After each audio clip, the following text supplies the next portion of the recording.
Hey guys, welcome back to the Hi Homes channel. Today is actually our first episode of Costa Insights, where we drink coffee and talk properly. Let's go. Let's do it.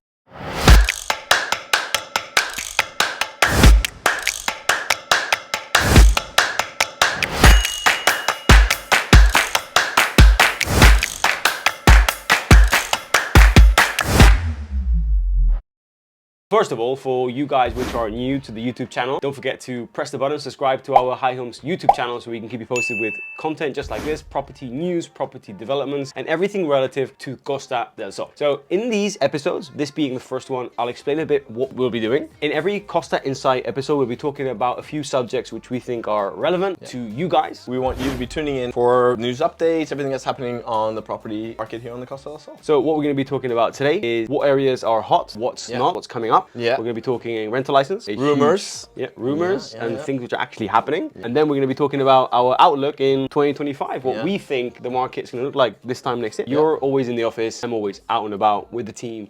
So what areas are hot? At the moment, the most popular locations are still Estepona, La Cara de Mijas, some areas of Marbella. When we're talking about popularity, are we talking about people inquiring? Are we talking about where new projects are launching? First of all, where developments are being launched. Most developments coming out are in the areas of Estepona, Manilva, and that's mainly because there's more land available. There's no land available for developments in Marbella, and it is very difficult to get licenses in Marbella to build properties, developments, or whatever. No.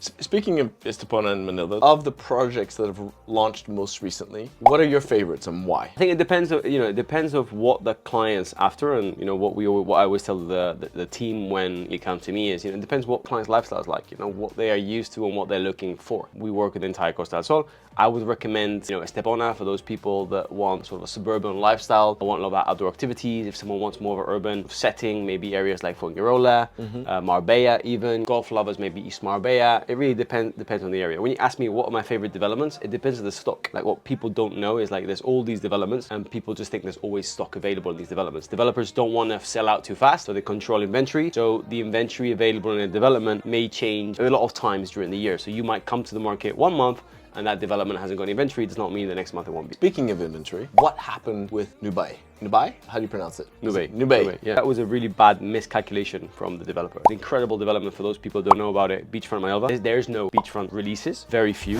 This developer, which has worked in other projects in the area, brought this to market in a pre-release stage with the master broker, and it was such a success. They priced it way too low, and they were absolutely flooded. Even with us, we had 2 clients which were unable to pay a reservation and buy a unit at the launch prices because they were just flooded with agents going mad at these on-sites because they couldn't secure a property, so they just closed the office down. I've never seen it. I can imagine. I mean, anything that starts with the word beachfront on this coast is going to be hot. The prices were really incredibly low. What were the prices? 850,000 euros for a beachfront. If you look at the quality of the design, it's amazing. Really big size properties, amazing views, amazing amenities. And of course, you price that 850, of course it's gonna fly out. The thing is, in my opinion, what developers do normally is they bring them out in stages and they sell, inventory in stages. In this case, they just put plop everything on the market. So like everyone was jumping in. We were one of the agencies, we were first through the door. We had 2 clients that wanted to reserve a property and they were so sort of shook up by what happened. They said, hey, we're blocking prices, we'll come back to market. It is a beautiful project. It's amazing. Undoubtedly, it's one of the best that's incredible. launched recently. It's absolutely incredible. One of the things which we constantly read about, see in the news, talk about is rentals. You live in Fuengi? We live in Fuengirola.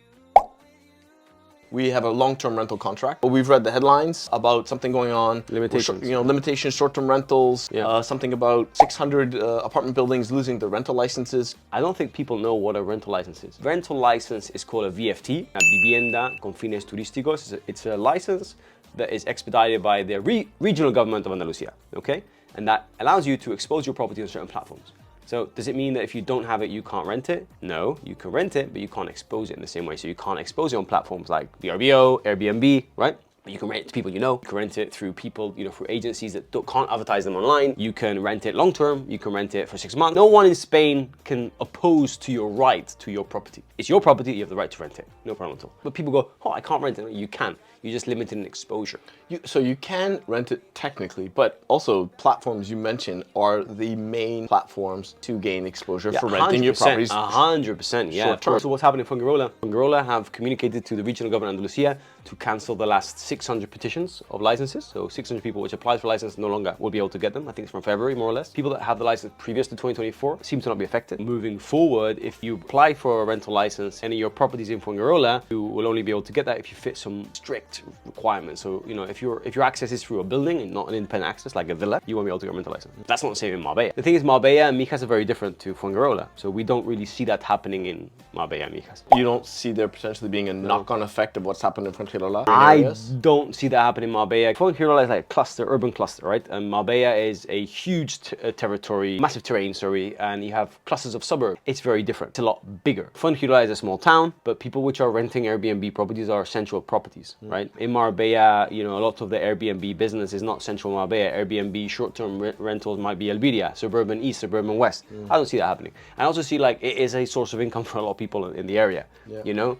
Marbella is very international in its way of thinking, and I don't see that happening. The same for Mijas, you know? Okay. You know, coming now into the last quarter of the year, right? So we've got 3 months left until the end of the year.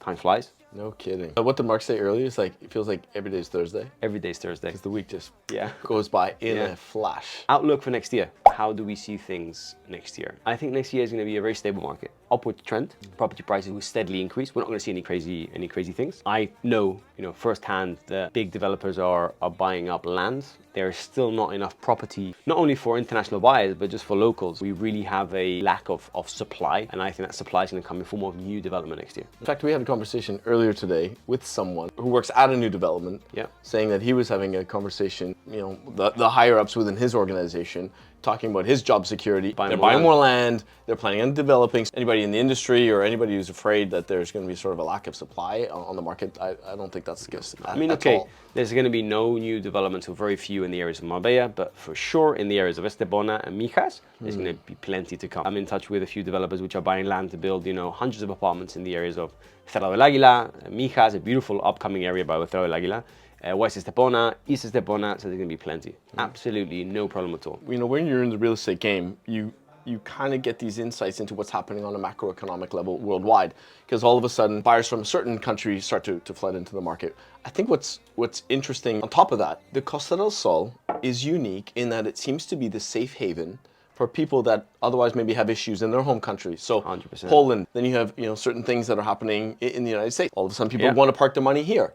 That was quite new for this year compared to other years. We have the Dutch market. You know, things are happening in the Dutch market, stopping people from being able to have secondhand homes or being taxed. Not exactly sure. All of a sudden, what's the so-called dumping ground for those investments? It's the Costa del Sol. It just seems to be a place where people feel comfortable parking their money. I also their think investment. Like it's a combination of things. You have, like, you know, you have the investor buyer, which is just parking its money. You know, they always say money is a scaredy cat, so money, you know, sort of runs away from the situation, especially what's happening in Holland and everything. So that's one very important part of it. But I think, like, one of the biggest changes that I've seen in 2024 and looking into next year is the nature of the buyers being younger, every time younger. We did that video with Cass, talking about her relocation to Spain, you know, a young family from Canada. And, you know, the amount of people that are like her, that are coming over from North America, let's say North American countries, even within Europe, looking for a better lifestyle, looking for a more affordable lifestyle, and leaving everything behind to come over here, like really dropping everything. That's incredible, you know? I mean, case in point.